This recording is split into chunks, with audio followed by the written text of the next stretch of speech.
এটা এআই কাণ্ড, চরিত্র হননের একটা অপচেষ্টা। প্রথম কথা হচ্ছে, আমি তো গিয়েছি জাতিসংঘের বাংলাদেশের যে জেনারেল অ্যাসেম্বলির প্রতিনিধি, সেটা করার জন্য। আমি চিকিৎসার জন্য যাইনি। সেই প্রোগ্রামে অংশগ্রহণ করেছি। তারপরে শিকাগোতে বলেছি, আমার মেয়ে ছিল, তাকে দেখতে গিয়েছি। That's all.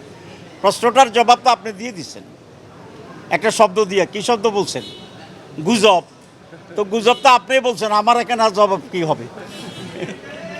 আজকাল আমি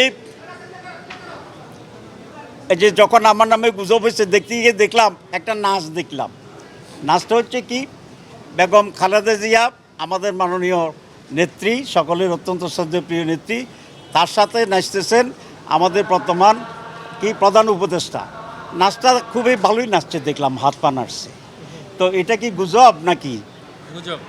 এটা গুজবও না, এগুলো কি বলে না, এআই। এখন এআই একটা আবিষ্কার হয়েছে, তারপরে যে ওয়াই হবে না সেটা বুঝে মুশকিল। এগুলো মানুষ বুঝে যে এগুলো সব বাজে জিনিস, এগুলো গুজবও নয় শুধু, এগুলো খুবই একটা ন্যাক্কারজনক একটা কাজ। তবে সুবিধা হচ্ছে মানুষ এগুলো বুঝে, ঠিক আছে। যেমন আমি যে নাচ দেখছি, আমি কি বিশ্বাস করছি ওনারা নাচছে?